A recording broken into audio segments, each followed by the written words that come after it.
Assalamualaikum warahmatullahi wabarakatuh.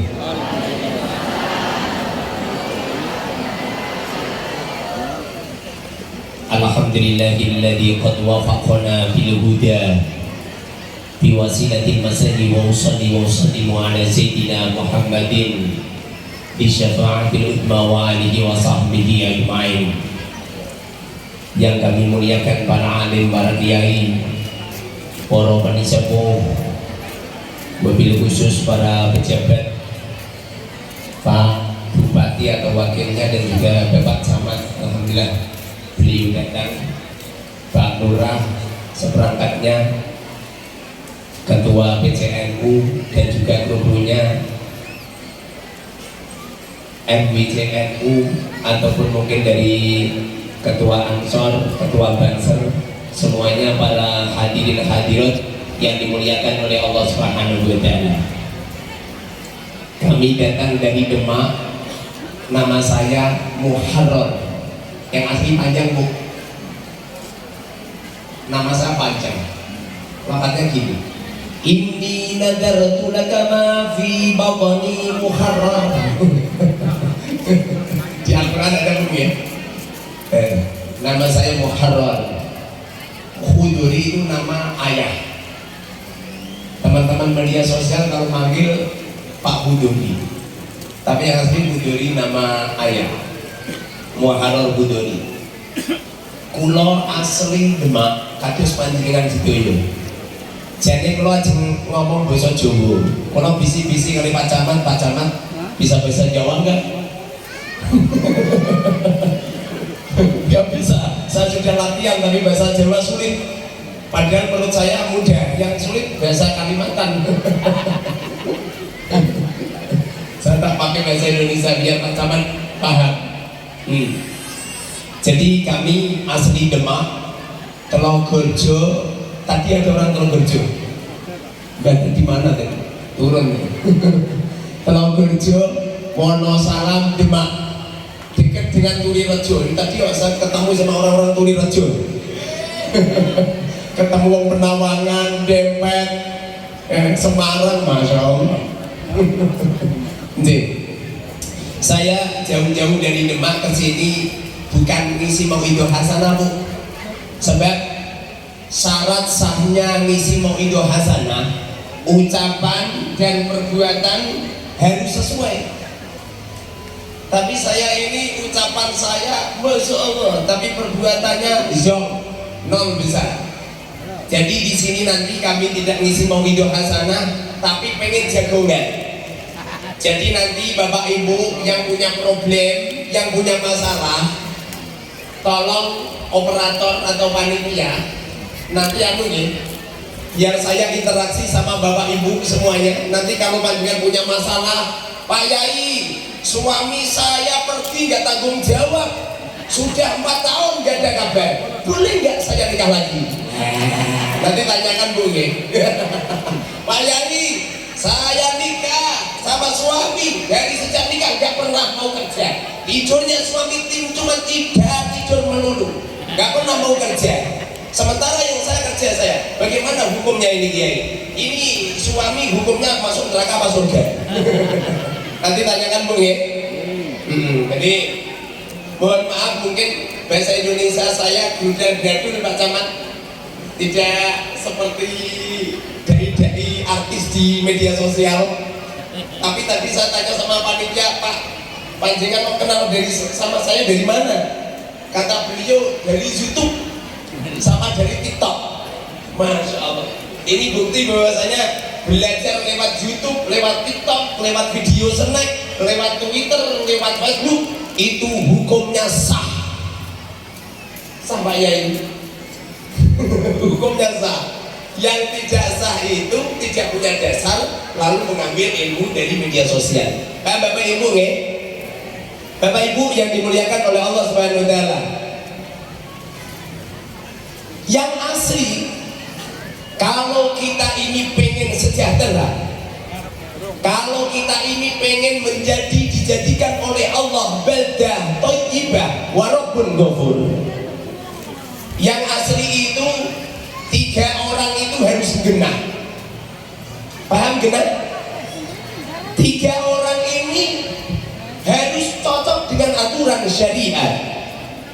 Kalau 3 orang ini orangnya baik, insya Allah semuanya akan dibaikan oleh Allah. Siapa 3 orang ini? Yang pertama adalah ulama, kiai. Kiai di daerah itu harus benar dulu, sehingga menciptakan masyarakat yang genah, masyarakat yang benar. Wong kiai ini gak enak nih kamar senengane nonton video porno. Coba Pak Yainya kalau di kamar itu senengane lihat video porno, gambar-gambar porno. Alasannya nak jima istrinya tidak semangat kalau tidak melihat seperti itu. Coba bagaimana ya? Mohon maaf ya, pergi ilmu itu tidak cuma untuk orang awam saja. Kiai ini pun dia kerja di ilmu ini. Rasulullah pernah jawab, ad-dinu nasihah. Agama ini adalah nasihat. Kemudian ada seorang sahabat tanya, ya Rasulullah, liman? Nasihat itu untuk siapa ya Rasulullah? Rasulullah mengatakan, lillahi wali kitabihi wali rasulihi wali a'immatil muslimin wa amatihim. Dan juga untuk pemimpin-pemimpin orang Islam juga perlu dinasihati. Jadi daerah atau negara akan menjadi baik, pertama kali yang harus diperbaiki itu ulama. Kalau ulamanya baik, insya Allah. Kalau Pak Yainya baik, insya Allah. Kadang-kadang Pak Yai melaknat HP, jebul-jebul Pak Yai nih bendino cekelane ya HP. Bahkan Pak Yai itu dong rampasi HP ini santri. Jebul-jebul Pak Yai nih bendino cekelane ya HP. Ngini iki jenenge nasihati gak cocok sama nak perbuatannya. Nak bahasa Jawane napa Bu? Jarkoni. Pinter nasihati gak iso nglakoni. Makanya pondok pesantren saya Bu, saya punya pondok pesantren baru 3 tahun. Alhamdulillah santrinya baru 1000. Itu semua santri tak wajibkan pakai HP.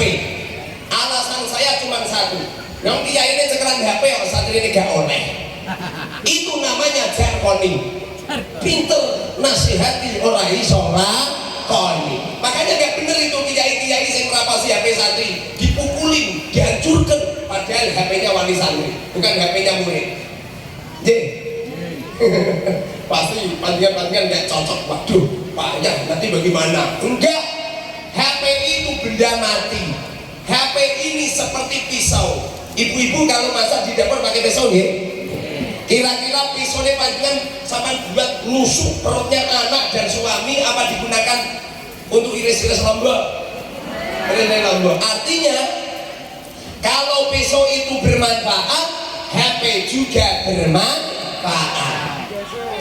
Santri saya semuanya tak wajibkan pakai HP semua. Sekali ada santri nggak pakai HP, tak goyongkan. Kenapa seperti itu? Sebab pada tahun 2021 Allah menghadirkan mujadid, Allah menghadirkan mutajaddid, Allah hadirkan pembaharu, yaitu virus corona. Di Kalimantan ada virus corona apa enggak? Pak Camat, ada virus corona Pak Camat? Dulu tahun 2021 ada ya? Ada.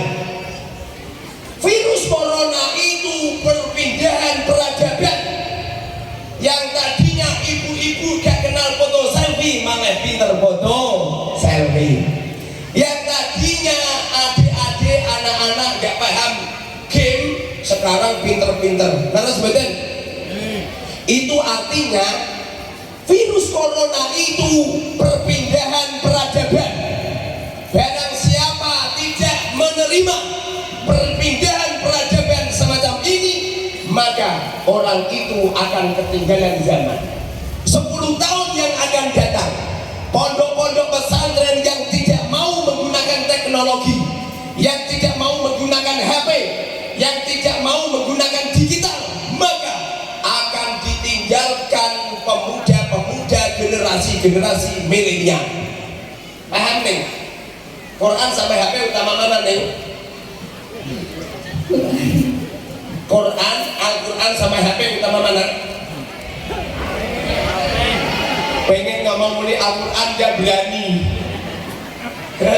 Sebab yang terjadi cekelane HP daripada Quran. Mana Qurannya? Ya. Bapak Ibu yang dimuliakan oleh Allah, Quran sama HP utama Quran, benar? Tapi prakteknya tidak. Percaya betul? Percaya apa enggak? Jangankan orang awam, Pak Yai loh, Pak Yai. Pak Yai itu kalau bepergian Qurannya carry, kira-kira kembali pulang ke rumah apa enggak? Enggak. Tapi kalau HP-nya ketinggalan, kembali lagi enggak? Kembali. Ini Pak Yai loh. Oh menang pulau panjenengan sing rapat sama Pak Yai. Pak Yai itu kalau pengen mapan tidur, yang dipegang terakhir dari sekian banyak aktivitas seharian, pengen mapan tidur, yang dipegang terakhir Quran apa HP? HP. Bangun tidur, yang dipegang pertama kali Quran apa HP? Itu menunjukkan bahwa tahun 2021 adalah penabuh gendang peralihan peradaban. Virus corona dibandingkan dengan Dajjal, kekuasaannya lebih luas virus corona. Rasulullah pernah dawuh, Dajjal menguasai alam semesta, yang tidak dikuasai cuman Mekah dan Madinah. Percaya apa enggak, Pak? Rasulullah pernah dawuh, Dajjal menguasai semua, yang tidak dikuasai cuma Mekah Madinah. Tapi apa yang terjadi? Virus corona menguasai semuanya, bahkan Mekah Madinah tutup gara-gara virus corona. Zaman dulu orang tua bawa HP dilarang sama laskar, dilarang sama polisi. Sekarang polisi ini cekelan niku lho sing jogo Hajar Aswad cekelan, ambil cekelan HP. Imam Masjidil Haram, Imam Masjid Madinah ngimami sing disai bukannya Quran, HP. Percaya betul? Paham? Makanya panjenengan semua harus sadar bahwa HP itu adalah perubahan peradaban. Panjenengan gak usah pusing-pusing. Putra putrine panjenengan pinter, cerdas, gara-gara Mister HP. Percaya betul? Zaman dulu panjenengan tidak kenal HP, tidak kenal namanya game, tidak kenal namanya Facebook. Pada akhirnya cari uang sulit. Tapi sekarang setelah megang HP, anak-anak kecil duduk di rumah cari uang sekian miliar kecil. Saya punya teman satu hari Bu, penghasilannya 1 miliar gara-gara teknologi. Bahkan pondok saya maju pesat, hanya 3 tahun santri sudah 1000, bahkan nolak santri. Saya punya cabang 23 tempat se-Indonesia gara-gara Mister virus corona, Mister HP. Paham? Maka darinya panjenengan harus sadar, panjenengan nggak usah khawatir, Ustaz. Nanti kalau dibuat lihat film porno gimana Ustaz? Kok bingung? Wah, panjenengan kalau ke toilet aja penuh dengan film porno. Kalau di WC nggih, betul-betul. Nanti akan disadarkan oleh Allah. Akan disadarkan oleh Allah, ada beberapa orang gadangnya ra iso ngadeg kejaba lihat video porno itu. Nggak percaya tak kono Pak Yai. Pak Yai ditendani loh, Abdurullah tubihul mahdullah. Dalam keadaan terpaksa boleh melakukan perkara yang diharamkan. Nak Pak Yai halal, nak masyarakat halal. Bapak Ibu yang dimuliakan oleh Allah Subhanahu Wa Taala, kami tidak perlu memberi mukadimah panjang-panjang. Nanti silakan panjenengan yang ada unek-unek tanyakan ke saya, biar langsung action. Paham Bapak Ibu? Silakan operator yang bawa mic, silakan yang tanya, silakan. Ayo silakan. Moga Bapak Ibu yang ganti tangan silakan. Nah, ya silakan.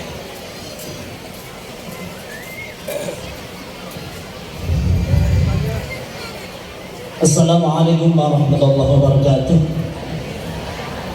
Terima kasih waktunya Kiai.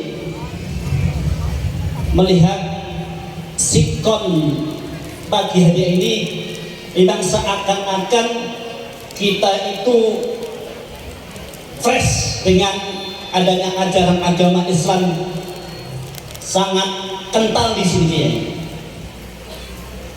Ada pertanyaan saya yang perlu kita ketahui bersama, bahwa Kombeng, Kecamatan Kombeng khususnya itu ranking 1 dari segi narkoba ya, kenakalan remaja dan hamil duluan, pergaulan bebas anak-anak santri, anak-anak sekolah. Pertanyaan saya, bagaimana solusi, padahal majelis taklim yang luar biasa seperti ini belum bisa memberikan efek pada kita semuanya untuk menanggulangi kenakalan remaja, khususnya narkoba dan pergaulan bebas. Matur suwun Kiai. Bismillahirrahmanirrahim. Yang mentakdirkan taat siapa? Gusti Allah. Yang mentakdirkan adanya maksiat siapa? Gusti Allah. Sehebat apapun ulama, sejos apapun umaro untuk menghabiskan, untuk menghilangkan kemaksiatan, tidak akan mampu. Tidak akan mampu. Tetap Allah hadirkan orang-orang yang melakukan kemaksiatan. Bagaimana untuk mengatasi semacam ini? Yang harus pertama kali dididik atau digenahke, pertama kali orang tiga: ulama, umaro, agniya. Selama tiga pemimpin ini orangnya baik, insya Allah masyarakat lambat laun akan baik. Pertama, ulama harus sayang banget kepada umat. Jangan sedikit-sedikit urunan, sedikit-sedikit urunan. Maulid Nabi urunan, Isra Mi'raj urunan, mantan ibadah urunan, ziarah pada sana urunan, nuzulul Quran urunan, pengajian urunan. Ini masyarakat ini akan menjauh kepada ulama. Kalau nggak percaya buktikan. Pada akhirnya majelis taklim dibandingkan dengan konser dangdut, pengunjungnya banyak konser dangdut. Kenapa bisa seperti itu? Jawabannya cuma satu: majelis taklim ono urunan, dangdut gratis ora ono urunan. Itu pertama. Jadi kiai itu harus lihat rahmatan lil umat. Wa ma arsalnaka illa rahmatan lil alamin. Aku tidak mengutusmu hai Muhammad. Pengganti Kanjeng Nabi adalah ulama. Al ulama warasatul anbiya. Aku tidak mengutusmu hai Muhammad illa rahmatan lil alamin, kecuali memberikan kasih sayang. Paham kasih? Kasih itu nyoh. Itu namanya kasih. Paham neng? Namanya kasih. Sayang itu artinya membebaskan tanggungan, membebaskan iuran. Nah terus pengajian semacam ini terus gimana dananya? Dananya lewat dua orang. Satu, umaro. Dua, agniya. Pengajian semacam ini toh diatasi Pak Camat toh itu kecil. Dananya lebih tajamnya bulan 50 juta. Kecil. Nanti kalau Pak Camat setiap ada majelis taklim semacam ini bantu 50 juta, insya Allah tahun yang akan datang, periode yang akan datang, Pak Camat jadi bupati. Gak perlu kampanye, gak perlu kampanye, gak perlu bahas politik, cukup nyukupi kebutuhan kiai, insya Allah beres. Paham? Setuju? Ini nanti kemaksiatan remaja lambat laun akan dihilangkan oleh Allah karena ulamanya sudah menjadi kebanggaan. Wong saya datang dari Demak ke sini bukan karena bisa roh, orang disalam temlei, orang opo. Wong saya berangkat dari Demak menuju Surabaya pakai mobil sendiri, nyetir saya. Nggak harus dibicarain, nggak ada. Kalau ada kiai yuk tarif harga, jangan dihadirkan. Indonesia ini banyak ulama-ulama hebat. Dengarkan surat Yasin yang setiap panjenengan baca, setiap kali dibaca. Apa firman Allah? Ittabi'u man la yas'alukum ajran wa hum muhtadun. Wa ma liya la a'budu alladhi fatarani wa ilayhi turja'un.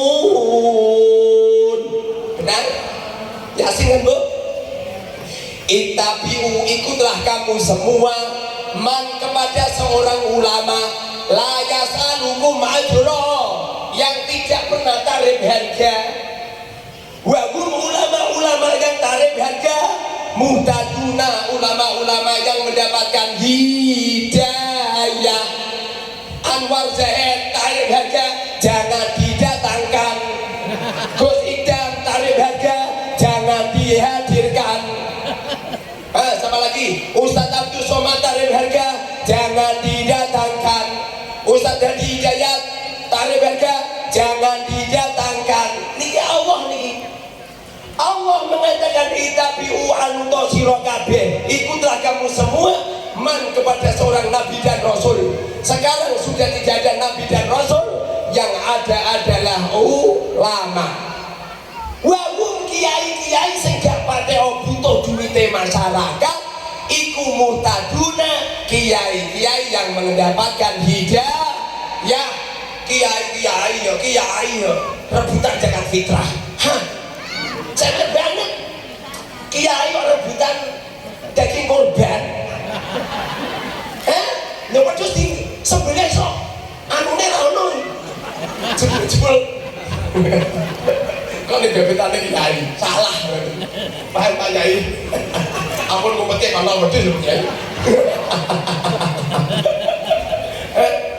Untuk menanggulangi kenakalan bocah-bocah, ulamanya, umaronya, akhirnya dimintakan dulu.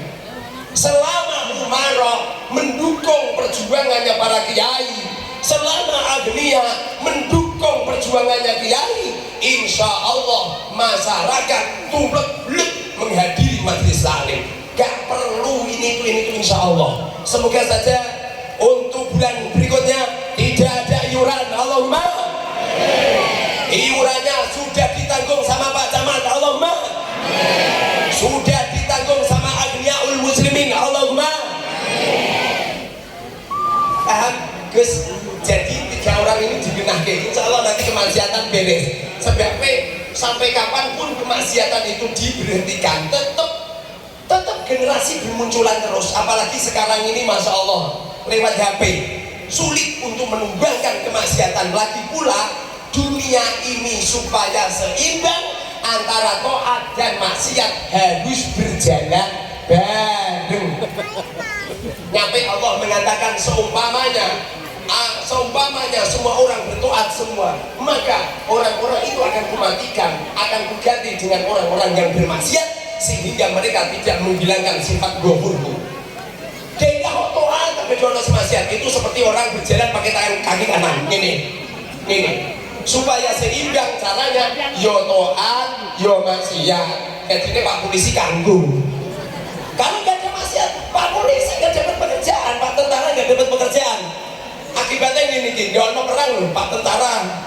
Kemarin saya lihat Pak Tentara bercocok tanam sayur, gara-gara damai, ya kan? Gara-gara dia hamil. Oke, paham Pak nih? Oke, silakan yang lain. Ayo. Terima kasih. Assalamualaikum warahmatullahi wabarakatuh. Pak Yai menyambung apa yang disampaikan Ustaz Abdul Latif tadi tentang apa itu kumpul bebas tadi ya. Nah, seumpama seorang wanita itu belum nikah, sudah kumpul dahulu lalu hamil. Nanti setelah hamil untuk menutupi maka nanti dinikahkan dengan yang menghamili. Lah seandainya lahir perempuan, maka bolehkah yang menghamili ini sebelum nikah sudah sebelum nikah sudah hamil dahulu, nanti saat keluar anak perempuan jadi walinya? Terima kasih, itu saja Pak Yai. Bismillahirrahmanirrahim. Turunkan dulu, angkat. Zina berawal dari Angkat dulu, cinta. Cinta itu adalah darurat. Orang seneng itu kok berupa itu gawan awak. Itu bagian daripada kepribadian manusia, nggak bisa ini. Makanya Gus Bahak pernah dawuh, nyenengi bojone tangga iku kena dengan syarat jangan ditindaklanjuti SMS, teleponan, selingkuh, zina, jangan. Seneng bojone tangga. Paham? Hello Pak Yai bisik-bisik kalau aku ngene. Ustaz ben sering cantik ya. Padahal dia bojo. Cinta itu di dalam hati nggak bisa dihilangkan Pak, nggak bisa dihilangkan, nggak bisa itu cinta itu di dalam hati. Cuma Allah punya peraturan, jangan menindaklanjuti cinta itu di dalam hati. Panjenengan lihat buah gembandul, ada buah mangga gembandul milik tangga. Sama ngerti seneng mangga, halal apa haram? Halal apa haram? Halal. Nanti mau seneng dong masuk haram. Halal. Sing haram iku sampean nyekel batu terus ngene. Haram Bu. Apa pernah nyampe sampean munggah mbok mek-mek. Konangan tanggane sing duwe pelem di kampung sampean. Paham? Begitu juga seneng sama perempuan lain itu darurat. Darurat tuh. Saya lihat neng ini cantik kok, hati saya seneng kok. Hati saya seneng. Tapi kan saya tidak menindaklanjuti dengan kenalan, WA-an, zina kan enggak. Jadi yang haram itu adalah menindaklanjuti cintanya itu. Bila mana ada orang kesandung kasmaran, nyampe terpleset dalam perzinahan, itu sudah kodok-kodok. Panjenengan tidak boleh melaknat siapapun orangnya. Jangankan panjenengan awam, kiai sing cekelane kitab, sing bedino ngisi mauidhah, sing bedino nasihatin santri, lho iso ngetengi santri ini yo. Percaya betul? Nah, lah percaya kajet Google, kiai menghamili santrinya, jedol kabeh, awe Jawa Timur, Jawa Tengah, Jawa Barat, Kalimantan Timur. Jedol kabeh. Nah perlu sampai nulis Habib menghamili wanita muridnya, santrinya, jedol. Percaya betul? Niku kersane Gusti Allah. Bagaimana di waktu ada orang semacam ini nggak usah dilaknat. Barang siapa yang melaknat kemaksiatan orang, maka orang ini tidak akan mati kecuali sebelum mati akan terpleset melakukan dosa yang sama. Paham Bu? Sama nggak usah komentar ngono-ngono. Sekaligus ngelingi Pak Yai, nono wong meteng pokoke wong meteng gak di bojo iku haram, tidak boleh dilaknat. Kamu itu jangan. Karena sesungguhnya kemaksiatan orang itu benar-benar pertolongan Allah. Orang bisa menghindar maksiat itu benar-benar pertolongan Allah. Kalau tidak ditolong tetap kepleset. Apa meneh wong kiai ganteng, duit, santrine wakeh. Kuwi anu kalau santrine ketemuan ning hotel ini ya iso wae. Terus betul? Di waktu terjadi ada orang terpleset melakukan zina, nyampe hamil. Bagaimana ini? Ada khilaf ulama. Boleh langsung dinikah. Paham Pak Yai? Dengan syarat wanita yang hamil ini belum punya suami. Tapi kalau ada orang ngetengi bojone tonggo, meteng, haram dinikah. Kenapa seperti itu? Masih punya suami. Paham? Selama belum punya suami, boleh langsung dinikah. Ini menurut madhab Syafi'i. Tapi menurut madhab lain tidak boleh langsung dinikah, menunggu melahirkan. Paham Pak? Terus bagaimana jika kita mengikuti madhab Syafi'i yang mengatakan boleh dinikah? Bila mana selama dinikah, qabiltu nikahaha, setelah dinikah hamilnya ada 6 bulan. Jadi ngetengi wong wedok baru 1 bulan konangan setelah itu dinikah. Setelah dinikah hamilnya ada 6 bulan atau lebih, maka lelaki yang menzinai ini boleh dijadikan hakim. Ini jarang banget kiai menyampaikan, sebabnya kiai ini orang belajar tenanan dari soktor ilmunya kalau tidak bersama dengan ulama-ulama hebat nggak bisa. Mesti orangnya ngomong nggak boleh, harus pakai wali hakim, pakai naib enggak. Kalau hamilnya ada 6 bulan, jadi biar dinikah hamilnya masih ada 6 bulan, besok kalau anaknya perempuan adu nikahnya kepada bapak yang menzinai. Tapi kalau biar dinikah baru 1 bulan kiai, 2 bulan nggak boleh kiai. Terus bagaimana supaya tidak terkesan anak zina? Di waktu akad bapak yang menzinai menyuruh kepada Pak Naib untuk menikahkan. Paham? Makanya saking cerdasnya kiai-kiai Indonesia, setiap menikahkan anaknya menyuruh Pak Naib yang menikahkan. Supaya apa? Supaya anak-anak zina tidak terlihat. Ini saking cerdasnya kiai-kiai. Makanya kalau kiai yang dimacam ngakati anak dewi, berarti orang duwe jiwa kasih sayang terhadap anak-anak zina. Nih, sebabnya kalau setiap ada pernikahan perempuan diakati orang tuanya sendiri Pak, nanti pada akhirnya anak zina terbongkar. Loh, kok sing nikahno kok Pak Naib? Wah, berarti ki anak lamziadah iki anak kumpul kebo iki. Paham, Bu? Nggih, saking cerdasnya Imam Ghazali nanti dawuh, bin sing bener itu bin yang benar bukan ke suami, sing bener bin itu ke istri, ke ibu. Kenapa seperti itu? Bapak itu orang sing meteng ibu. Loh, sing meteng ibu sana mulan gendeot. Bareng lahir sing wenak sing lanang bine bin bapak terus mboten. Padahal sing rekoso ibu. Nyampe wonten sahabat sowan Kanjeng Nabi, ya Rasulullah, sinten sing kula gindawe sae Kanjeng Nabi? Bapak kula napa ibu kula? Kanjeng Nabi dawuh, ibumu. Tangan meleh. Siapa lagi ya Rasul? Ibumu. Siapa lagi ya Rasul? Ibumu. Setelah itu baru bapakmu. Makanya Imam Ghazali tenggone ya, bin itu sing bener itu ke ibu. Muharrar bin Suparti. Baik ibu kula namine Suparti, berarti kula niki asli wong Jawa. Ora wong imigran. Buktine irunge pasak kaya jenengan.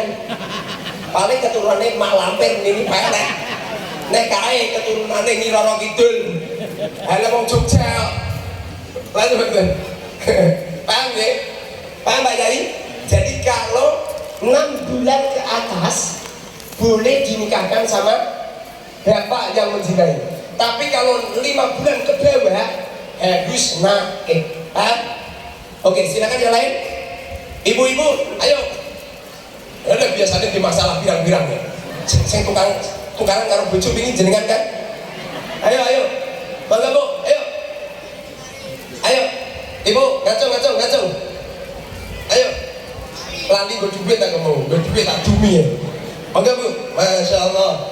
Terus, Gus. Oke Bu.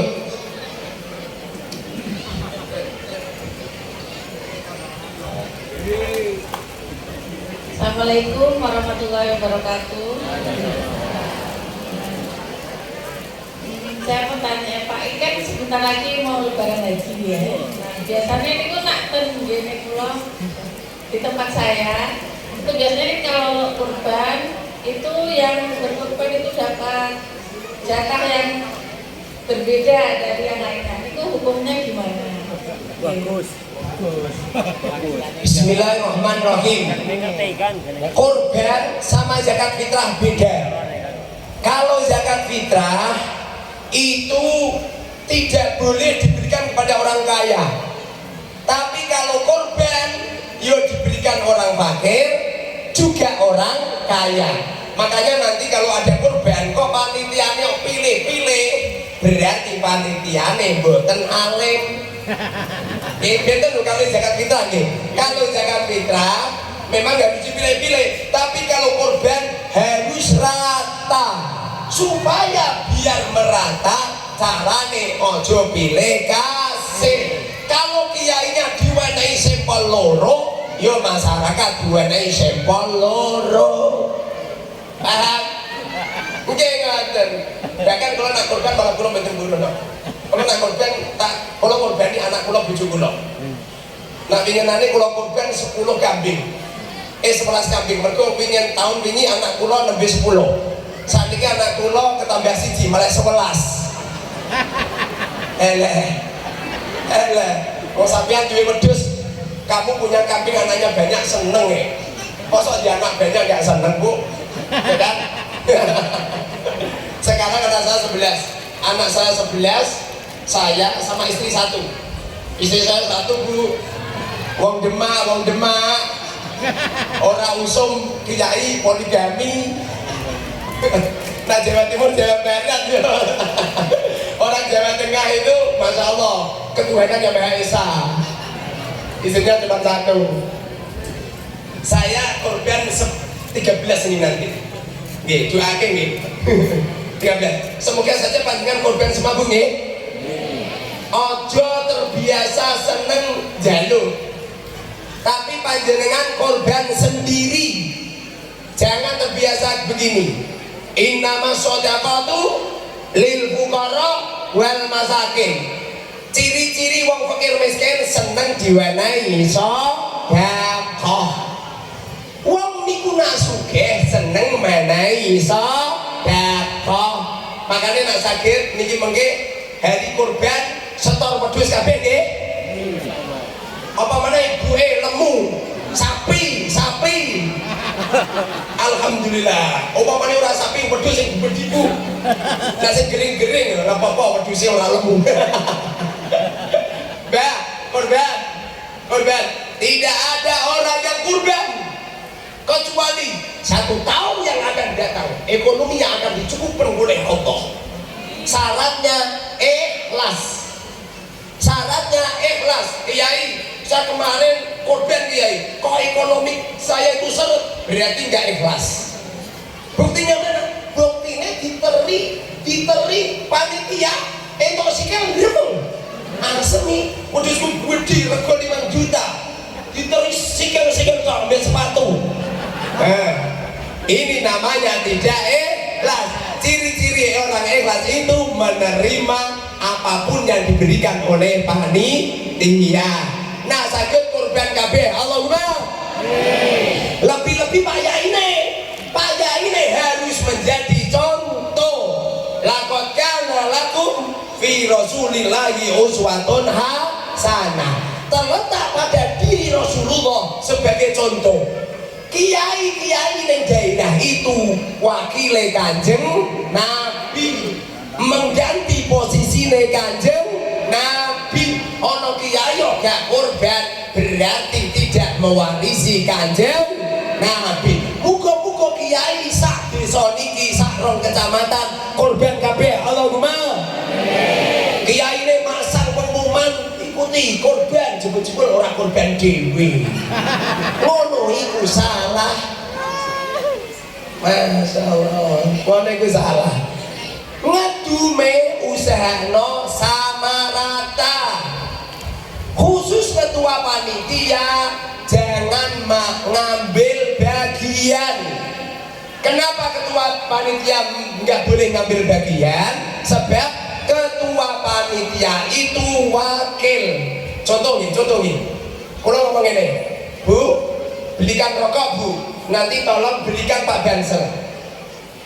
Ibunya ini tak suruh belikan rokok. Loh, tunggu rokok diempet jual kok nih. Terus sisanya diberikan. Haram apa enggak? Haram.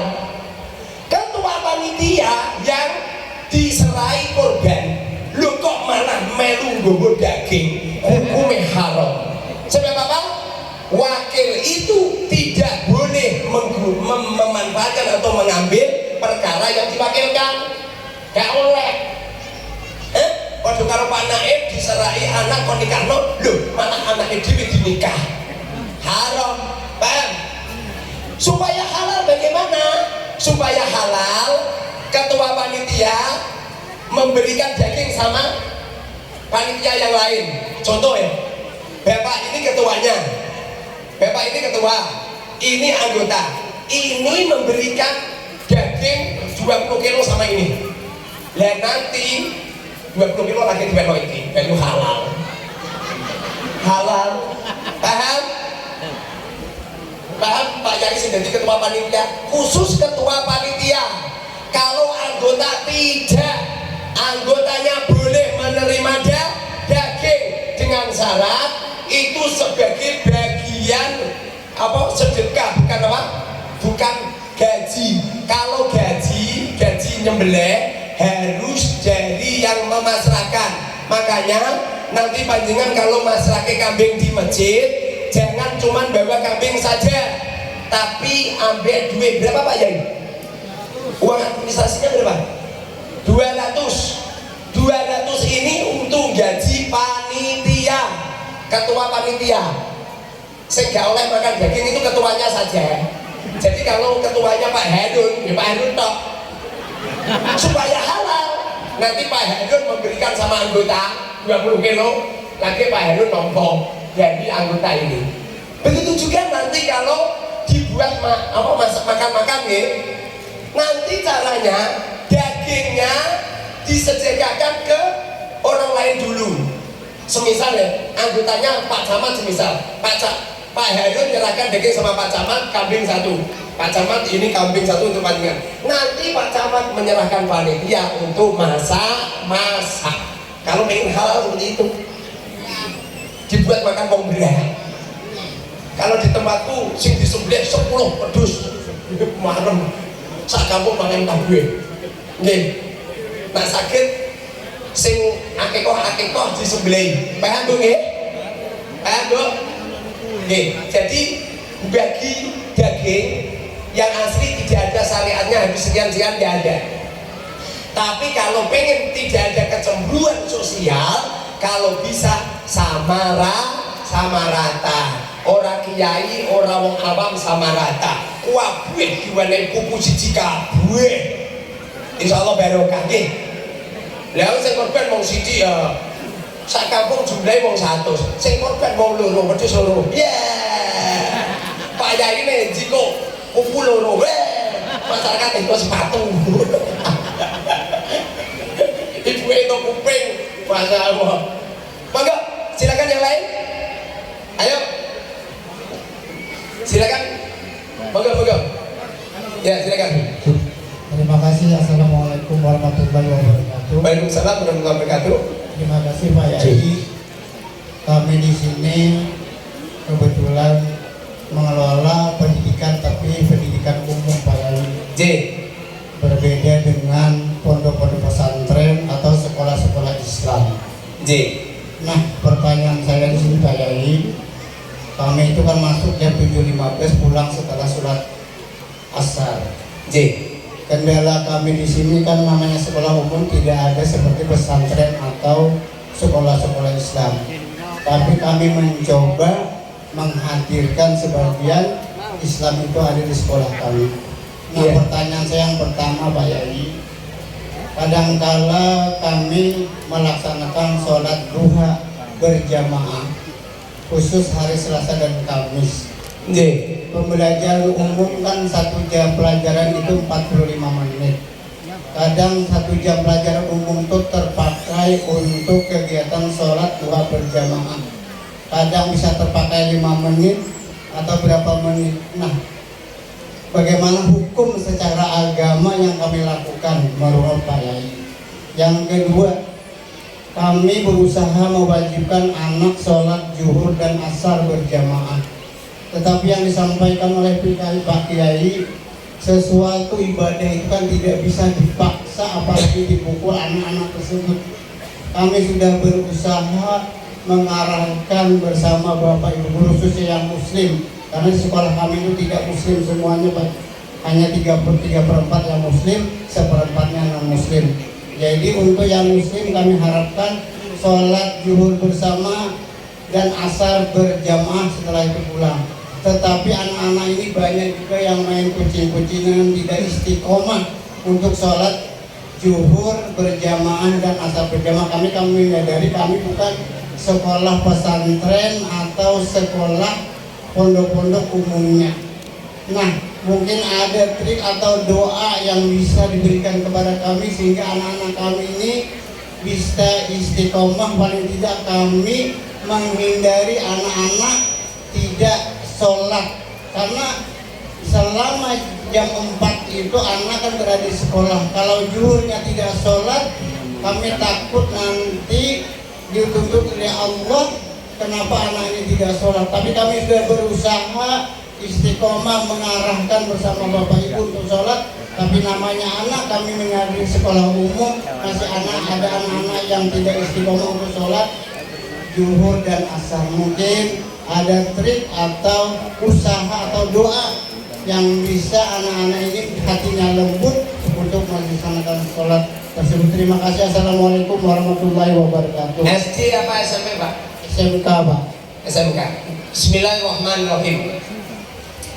Sholat duha berjamaah itu hukumnya mubah, boleh. Tapi alangkah baiknya jangan. Kenapa jangan? Rasulullah dan sahabat belum pernah sholat duha berjamaah. Nanti kalau sholat duhanya berjamaah, nanti kadang-kadang murid-murid itu punya pemikiran itu wajib. Nah, mempengaruhi pikiran yang salah itu nggak boleh. Jadi sholat tahajud berjamaah, sholat Lailatul Qadar berjamaah, sholat tarawih berjamaah, sholat duha berjamaah itu hukumnya mubah, boleh. Jadi tidak dosa, Ustaz. Cuma alangkah baiknya biar sendiri-sendiri. Kenapa seperti itu? Itu hukumnya sunnah. Artinya sunnah dilakukan baik, tidak juga baik. Wong kadang-kadang Pak Guru nang mau ora sholat duha. Terus betul? Ada Pak Yai iki ora sholat duha. Jawabane Pak Yai sunnah. Nak dilampahi ganjaran, mboten dilampahi nggih mboten napa-napa. Kadang-kadang kerja lebih penting, sebab kerja mencarikan nafkah anak istri hukumnya wajib. Kadang-kadang seperti itu. Apa gitu? Jadi mamanya jamaah nggak apa-apa. Kemudian panjenengan mewajibkan jamaah itu yang asli salah, karena belum ada satu nas satupun yang Allah dan Rasulnya mewajibkan jamaah, belum ada.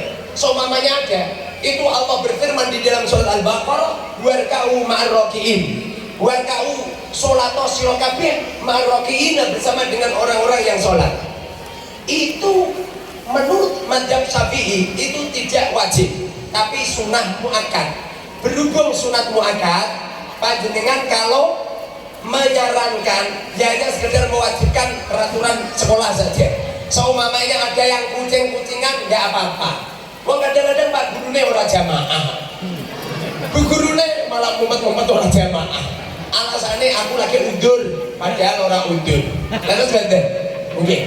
Kemudian nanti kalau anaknya nggak mau sholat bagaimana? Allah berfirman, apa itu Rasulullah Allah berfirman, wa ma arsalnaka illal balagh.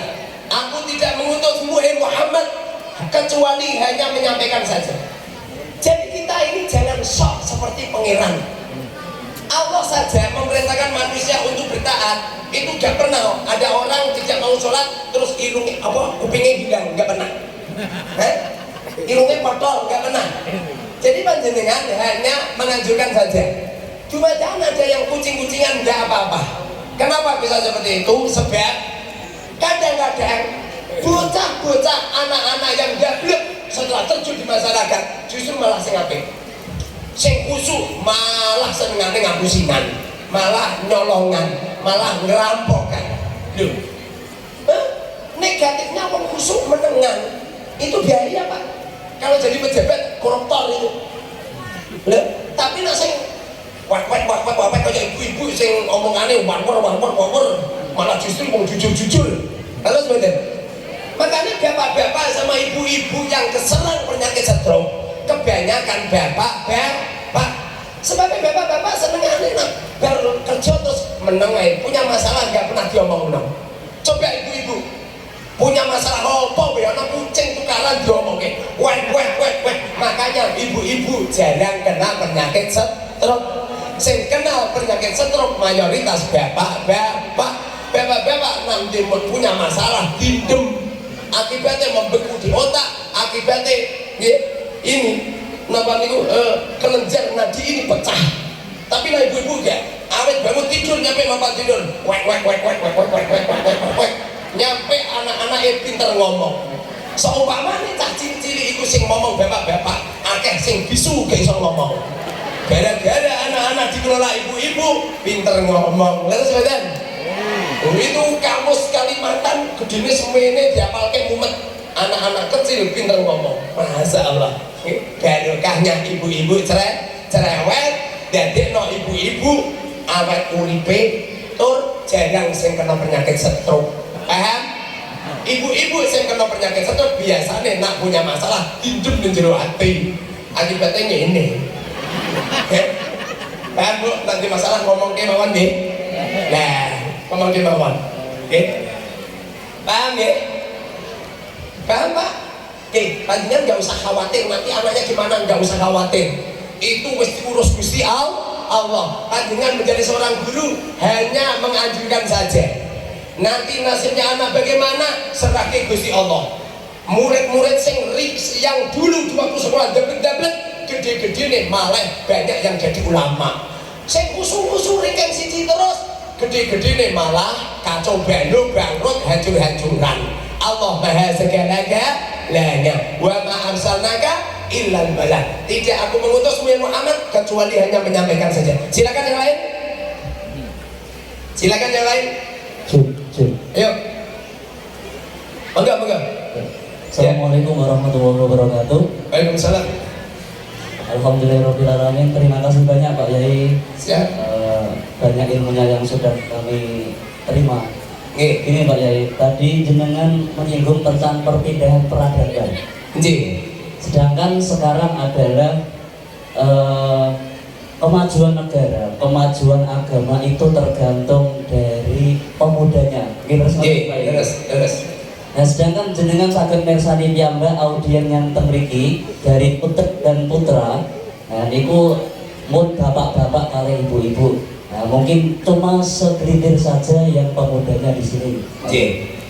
Pertanyaannya setunggal, bagaimana untuk memikat anak-anak muda agar supaya bisa mau datang ke majelis yang seperti ini Pak Yai? Satu. Yang kedua adalah bagaimana hukumnya Pak Yai wudhu di dalam kamar mandi dalam keadaan telanjang? Akhirul kalam, wassalamualaikum warahmatullahi wabarakatuh. Bismillahirrahmanirrahim.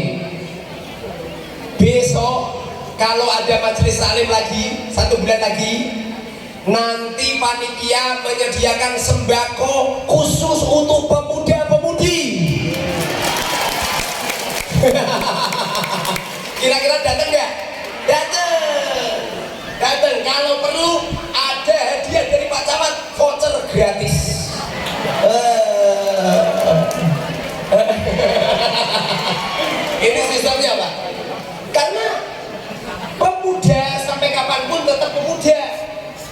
Pemuda itu senenge, masa Allah senengnya seperti itu. Nggih, sakarepe dhewe. Nyampe kanjeng Nabi nate dawuh, apabila ada seorang pemuda, kok sregep ngibadah, dijamin Gusti Allah swargane. Padha persis ana bapak-bapak wis tuwa malah pacaran, dijamin nerakane. Sebab ini aneh gitu loh. Bapak-bapak kusuk ngobadane wis iso ngadeg kan. Kok pacaran? Chattingan ning WA bukan, ya kan? Jadi ada dua makhluk aneh bin ajaib. Satu, anak muda sregep merekani pengajian. Ini aneh, ini luar biasa. Nomor dua, ono mbah-mbah pacaran selingkuh. Ini goni media sosial. Jadi memang seperti itu, Ustaz. Saya itu membangun masjid.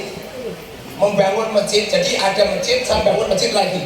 Alasan saya karena masjidnya sudah nggak muat, karena santri banyak. Nomor dua, sudah di lain daerah, sudah terhalang oleh sungai. Saya membangun masjid. Saya itu kok supaya pemuda-pemuda sregep. Saya itu setiap selesai Jumatan, saya sediakan 2000 porsi makan gratis, makan prasmanan gratis, sama sembako, sama uang 50.000. Wah, tanam moro kabeh. Berangkat semua. Bahkan masjid saya pemecah rekor, ibu-ibu terbanyak ngikuti Jumatan. Pak Tamir masjid, nak kepingin masjid ini ibu-ibu do makan kabeh, gampang. Siapkan prasmanan, siapkan sembako, satu orang dapat uang 50.000, tak jamin. Ini wong sekrong kecamatan makan kabeh. Pak, jadi memang seperti itu, Ustaz. Anak muda itu sulit dikendalikan, itu anak muda itu. Supaya bisa dikendalikan, caranya diiming-imingi, Ustaz. Diiming-imingi. Dulu saya diiming-imingi bapak saya, poso ya, poso, engko poso beduk. Engko nak gelem poso beduk, nak wis meh beduk tak jak ning pasar. Tak tukono kambi anyar. Kula poso beduk. Aku menyang karo saya nawar sama ibu-ibu, saya puasa beduk sama puasa sapi. Apa puasa sapi? Biar mangan tim sapi. Tadinya ibu saya ngelarang, tapi setelah itu boleh. Pada akhirnya satu hari saya makan 3 kali. Biar makan tahu sapi, puasa sapi. Bagus. Anak muda mah seperti itu, nggak bisa. Pokoknya lah. Banyak orang tua-tua yang gaya, yang tahu cah nom ya. Karena juga saya dulu pas nom pacaran juga. Gimana? Diberi cinta sama Allah. Lihat cewek lewat, senengnya. Memang manusiawi, terus betul. Paham ya Ustaz? Jadi kalau pengen anak muda semua berangkat untuk majelis taklim bulan berikutnya, siapkan hadiah untuk anak-anak muda. Insya Allah yang datang banyak. Kalau perlu diumumkan di grup WA, grup Facebook, grup media sosial, diumumkan di YouTube, di Twitter, di TikTok. Teko kabeh. Nomor 2 Ustaz, wudu di dalam toilet dalam keadaan telanjang sah, boleh, paham? Boleh, cuma sunai ditutup, ambil anduk ditutup, auratnya ditutup, paham Bun? Ustaz, apa? Mosok Gusti Allah sahabat? Bukan masalah Gusti Allah sahabat, kok Gusti Allah sahabat dari? Wudu itu bagian daripada ibadah. Berhubung wudu itu ibadah, sunnahnya menutup aurat. Saya ngerti sunnah menutup aurat tidak cuma wudu saja, mandi juga sunnah menutup aurat. Tapi berhubung nak adus, gue telesan, ya sedino ibu-ibu adus sepeng 5 telesan, terus betul. Makanya apa? Kamu saja tetap sah, nggak apa-apa. Wudu nggak apa-apa. Cuma kalau keran nanti di arah kiri, ke arah kanan keran. Tapi kalau pola kiri, arah kiri. Silakan yang lain. Ayo silakan yang lain. Nah, ya Bu, itu Bu. Nah, oke. Mumpung ketemu kali kuno, belum tentu tahun yang akan datang ketemu. Kadang-kadang tahun yang akan datang jenengan sampun wafat. Buatan kula. Silakan. Assalamualaikum warahmatullahi wabarakatuh. Assalamualaikum warahmatullahi wabarakatuh. Ji, Pak. Pertanyaan saya Pak Ustadz Ji. mengenai zakat mal. Ji. Karena mayoritas di desa kami atau di Kecamatan Kompeng Walau ini penghasilannya dari kebun sawit, Pak Ustadz. Ji. Setiap bulan itu mendapat hasil penghasilan dari kebun sawit itu. Apakah hasil dari kebun sawit itu atau uangnya apa harus dikeluarkan zakat malnya atau bagaimana? Mohon penjelasannya Pak Ustadz. Sekian pertanyaan dari saya. Assalamualaikum warahmatullahi wabarakatuh. Bismillahirrahmanirrahim. Kalau kita menengok di kitab-kitab fikih, apa itu sawit tidak termasuk harta yang dizakati. Kalau menengok di kitab fikih, kecuali kalau mereka jual beli sawit. Kalau mereka jual beli sawit, memang wajib zakat. Berarti zakat tijarah. Tapi kalau menengok di apa itu di kitab-kitab fikih Syafi'i, sawit tidak termasuk bahan pokok. Jadi tidak termasuk zakat fitrah. Tapi kalau kita memahami jumhurul ulama dunia, semua penghasilan selama sudah ada satu nisab wajib zakat. Selama sudah ada satu nisab wajib zakat. Jadi tidak hanya sekedar padi saja tidak, tapi sawit juga. Sawit juga termasuk. Terus bagaimana nisabnya? Nah ini ada khilaf ulama. Ada yang mengatakan itu kan dijual beli kan ya. Jadi nisabnya seperti tijaroh. Tijaroh itu sekitar 77 gram emas. Jadi kalau sudah ada sekitar 50 juta, itu wajib zakat 2,5%. Paham? Ada yang mengatakan seperti almat-umat, seperti padi. Padi itu kalau pakai ragat, itu nisabnya sekitar 1 ton, 1 kintal 13 kilo. Anggap saja 1 ton lah. Setiap sudah ada 1 ton, wajib zakatnya 5%. Paham? 5%. Jadi terserah panjenengan ikut pendapat yang mana monggo. Sebabnya apa itu sawit itu tidak termasuk almat umat, bahan pokok. Makanya ada khilaf ulama. Ulama-ulama sekarang mengatakan wajib zakat. Cuma harus ada satu nisab. Sekali panen wajib zakat. Paham Pak? Sekali panen wajib zakat.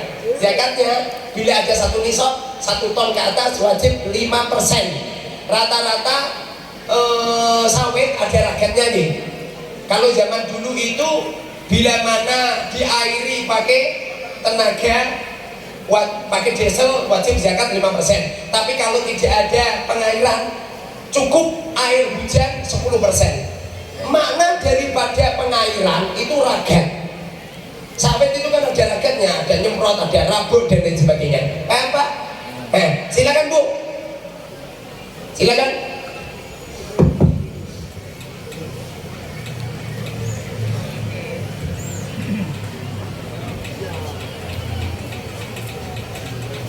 Assalamualaikum warahmatullahi wabarakatuh. Waalaikumsalam warahmatullahi wabarakatuh. Saya ingin bertanya, jika ada seorang wanita hamil di luar nikah dengan laki-laki yang beragama Nasrani dan tidak menikah sampai anak itu lahir dan dewasa, jika anak ini menikah, siapa walinya? Dosakah ibu jika tidak memberitahu siapa ayah biologisnya? Terima kasih. Bismillahirrahmanirrahim. Zina itu hukumnya haram bila mana pelakunya ngerti hukum. Kalau ada neng ini gak ngerti hukumnya zina, mengira zina itu sedekah. Mergo tabas suka sodakoh, pesen mae sedekah. Apa meneh enak-enakan, sedekah itu gede. Seumpamanya ada wanita nggak ngerti hukumnya zina, terus terjadi zina, maka anak ini nggak dosa karena nggak paham hukum. Tapi kalau tahu hukumnya, maka hukumnya dosa. dosa ini akan lebur bila mana taubat. Makanya kalau ada orang melakukan zina, nggak usah dilaknat. Apa mana kadang-kadang sudon, panjangan lewat hotel, wah tempat zina haram, nggak boleh. Jangan. Kenapa anak panjangan zina? Gara-gara dulu jenengan pernah melaknat orang zina. Jangan. Pokoknya orang maksiat bagaimanapun kok ditutup serapat-rapatnya. Jangan pernah menguak kejelekan orang lain. Bila mana ada anak melakukan zina sama non muslim, satu, hukumnya dosa. Nomor dua, apabila tidak memberitahu ayah biologisnya bagaimana, tidak dosa. Memberitahu ya baik, nggak memberitahu ya baik. Kalau bisa atau jangan diberitahu, karena itu kejelekan diri itu jangan diberitahukan ke orang. Bahkan ibu-ibu, bapak-bapak, seumpamanya panjenengan pernah zina, jangan pernah diberitahukan ke siapapun. Jangan pernah sampai ngomong ini, nak, kamu jangan nilu mak ya nak, dulu mak pernah zina sama bapakmu. Jangan. Kenapa seperti itu? Man satara uyubahu, barang siapa yang menutupi aibnya, satarallahu uyubahu di dunia wal akhirah. Aibnya orang itu akan ditutup oleh Allah nyampe dino kiamat. Makanya kalau panjenengan pernah punya masa lalu yang jelek, yang suram, jangan diberitahukan oleh siapapun. Paham? Maka dari itu tes DNA itu juga ruwet. Sebabnya nanti kalau tes DNA ada wanita ngaku kalau anaknya lelaki ini, padahal ini anak hasil zina. Setelah tes DNA-nya sama, bahaya kan? Makanya tes DNA itu juga ruwet juga. Kemarin kan baru tren-trennya nasab, harus tes DNA. Iya, kalau orangnya tidak zina, lihat ada seorang Habib terus zina sama seseorang terus melahirkan anak. Yang pula sedikit anaknya pula malah jadi Habib nih. Padahal hasil zina, ya kan? Makanya, Pak Ibu. Nah, terus bagaimana kalau lelaki perempuannya Islam, lelakinya Kristen nikah? Dalam syariat Kristen Indonesia ini statusnya kafir. Tidak seperti yang di kitab-kitab. Kalau di kitab-kitab, wong Islam boleh nikah dengan orang Kristen, boleh nikah dengan orang Yahudi. Itu bila mana tidak menyebutkan Allah, itu jelas menyebutkan Allah. Yang disembah mereka itu tidak Allah itu, yang disembah itu Yesus itu, Tuhan Yesus. Jadi statusnya itu kafir itu. Jadi secara hukum tidak sah, tidak boleh dinikahkan. Kalau pengen sah, caranya lelakinya masuk Islam dulu, baca syahadat, baru dinikahkan. Paham Ibu? Paham? Oke, silakan yang lain. Ayo, mumpung ketemu Bu, yang punya masalah. Saya Pak Ustadz. Mohon maaf Pak Ustadz. Assalamualaikum warahmatullahi wabarakatuh. Waalaikumsalam warahmatullahi wabarakatuh. Nanti bang ini. Pak Ustadz. Siap. Saya pernah mendengar kata ulama itu begini Pak Ustadz. Bismillahirrahmanirrahim. Inamal umamul akhlaku mabadiyat wa in humu dabat akhlakohum dabu.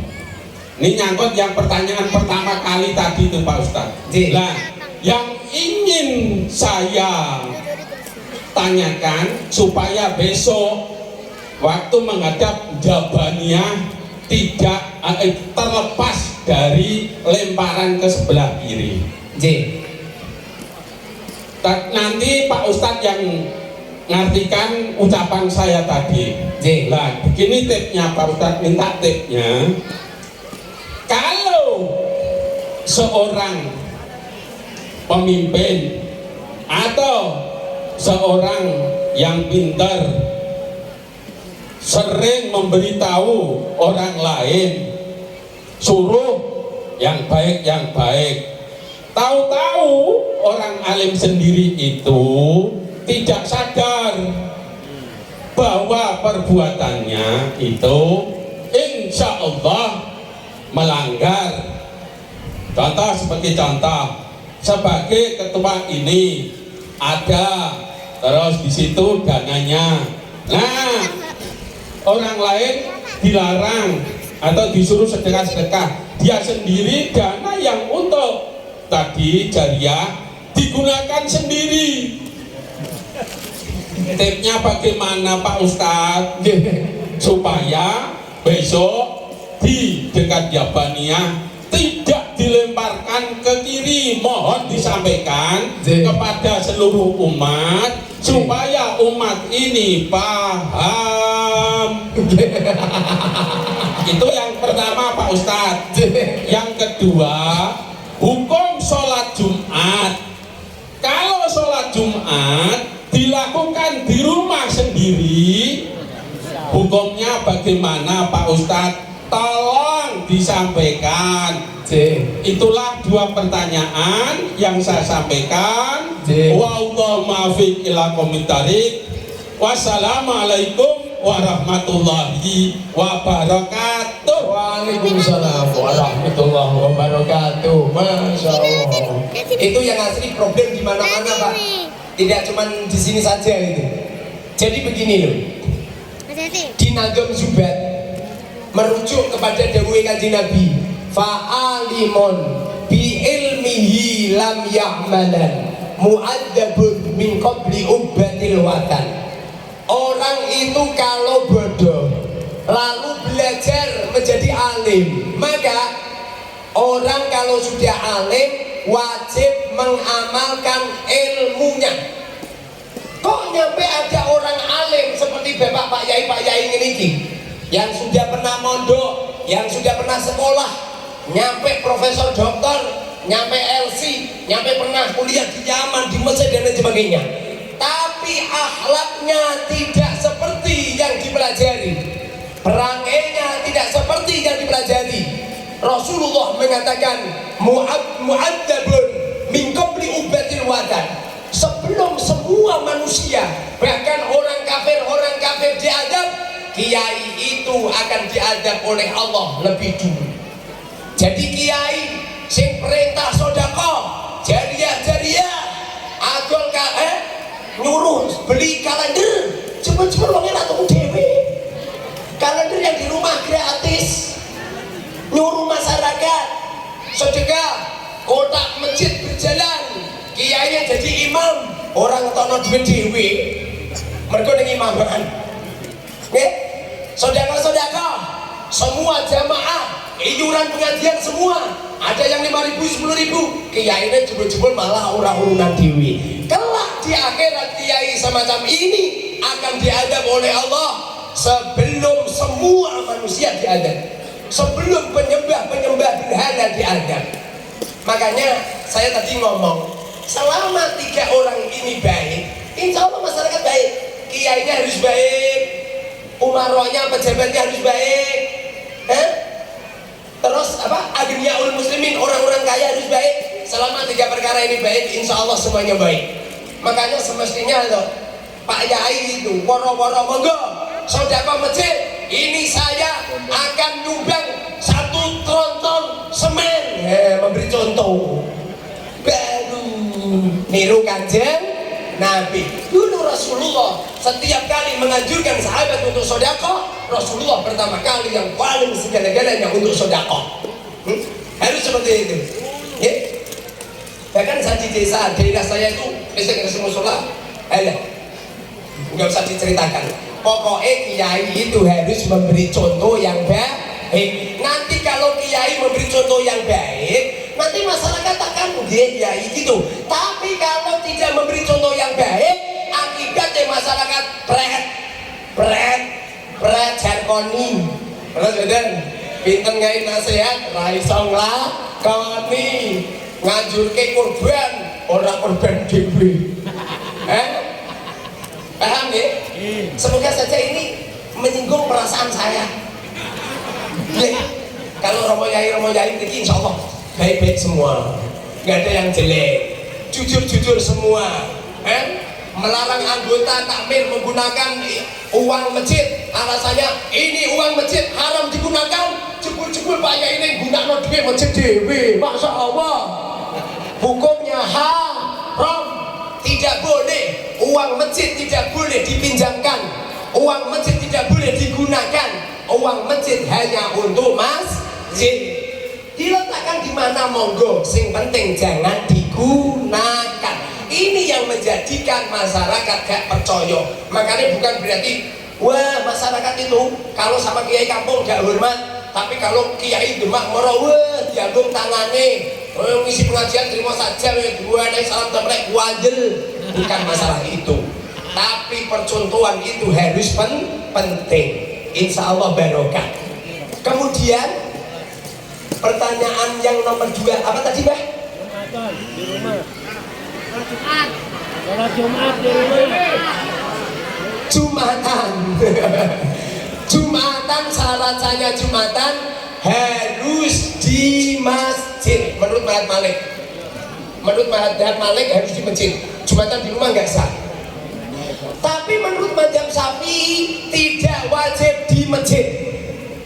Seumpamanya 1-2 RT mutung gara-gara tidak cocok dengan kiai masjid, gara-gara korupsi duit sumbangan, terus rong RT gawe Jumatan sendiri neng rumahnya bapak kae, itu hukumnya sah.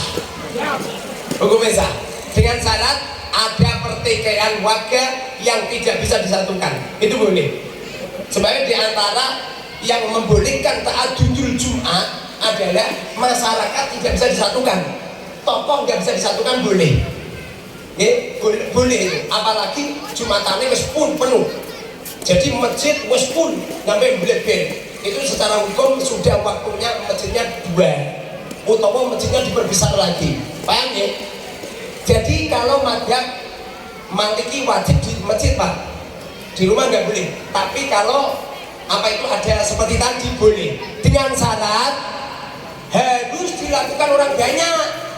Lalu Jumatan no, sing imami suami, sing isi khotbah istrinya, sing bilal anake. Waduh, nggak boleh, paham? Jadi maksud saya boleh itu Jumatan yang dilakukan orang banyak, jangan hanya sekedar individual orang. Kalau dilakukan individual orang nggak boleh. Jangankan apa? Jangankan di rumah, panjenengan carry nong rakaat. Imam sudah tahiyat akhir, panjenengan itu harus sholatnya 4 rakaat itu. Nggak boleh hanya 2 rakaat, harus 4 rakaat. Kecuali kalau harus 1 rakaat. Sebab Jumatan itu yang wajib hanya rakaat pertama. Makanya bapak-bapak Jumatan entuk sak rakaat terus jenengan nggo kebut terus lunga ora apa-apa. Apa ngono lho kudu ngising. Ngising halal. Sebab Jumatan yang wajib hanya rakaat pertama, rakaat kedua tidak wajib. Paham Ibu? Ibu-ibu kalau Jumatan sudah menggugurkan sholat duhur. Ini banyak yang salah paham itu, mengira ibu-ibu Jumatan hukumnya sunnah, terus nak Jumatan wajib sholat duhur. Enggak, buka di kitab Fathul Mu'in atau di Ihanatul Talibin. Jadi ibu-ibu kalau Jumatan sudah menggugurkan sholat duhur. Zaman Kanjeng Nabi yang Jumatan tidak cuma lelaki saja, perempuan. Di sini perempuan ada Jumatan nggak Pak? Nggak ada lah. Mulai sholat Jumat diadakan apa Bu? Prasmanan, sembako, 50.000. Insya Allah makan kabeh. Bu. Oke, silakan yang lain. Ayo. 2 pertanyaan lagi. Silakan.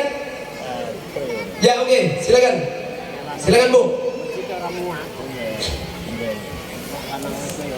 Assalamualaikum warahmatullahi wabarakatuh. Waalaikumsalam warahmatullahi wabarakatuh.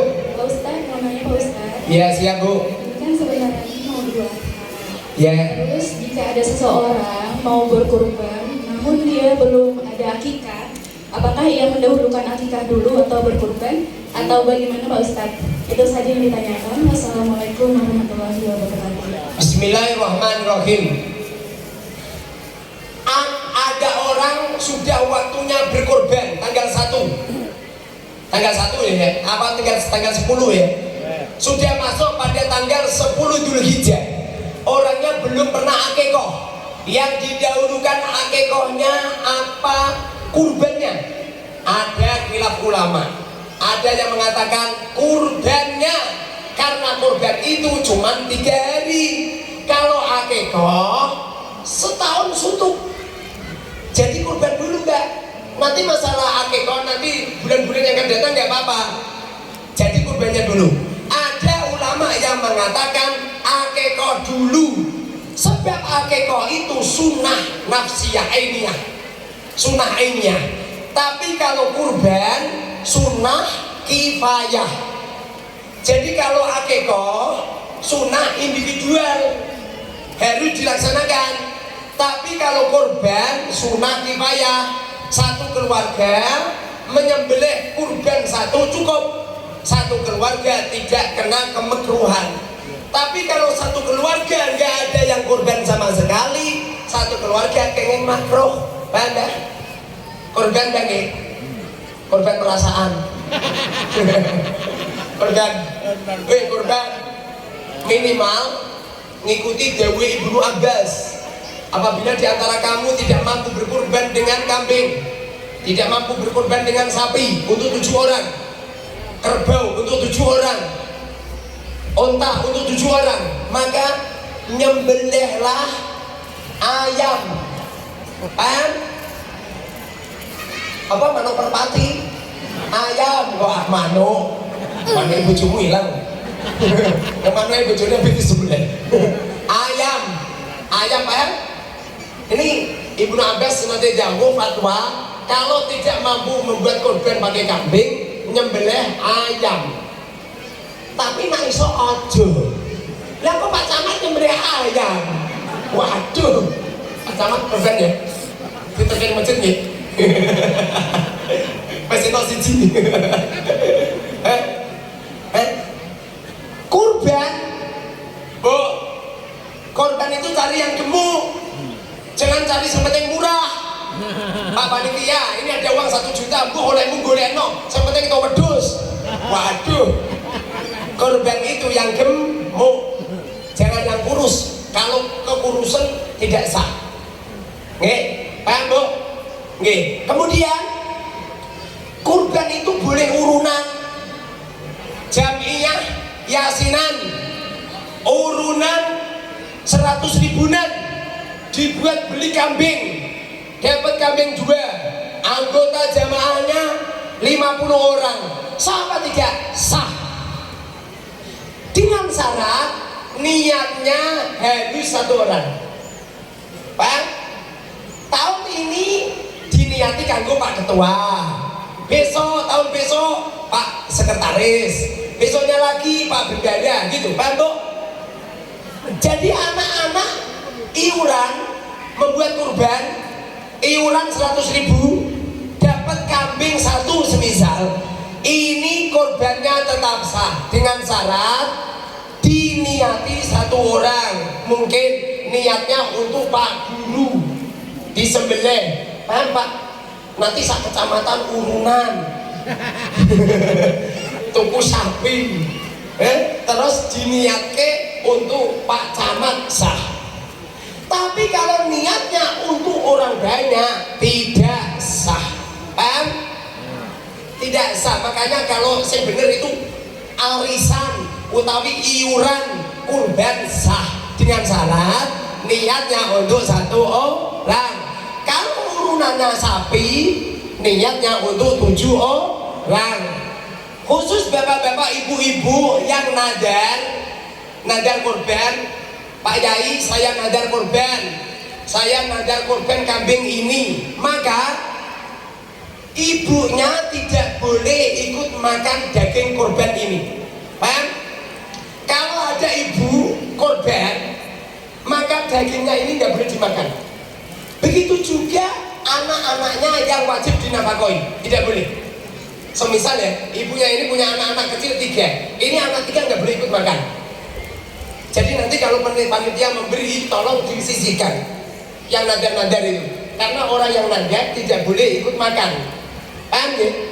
Nggih. Tapi seumpama ada orang nadar nyembelih kambing, tapi yang disembelih sapi, Sapi kan untuk orang 7 kan. Ini yang tidak boleh dimakan hanya sebagian 1/7 saja.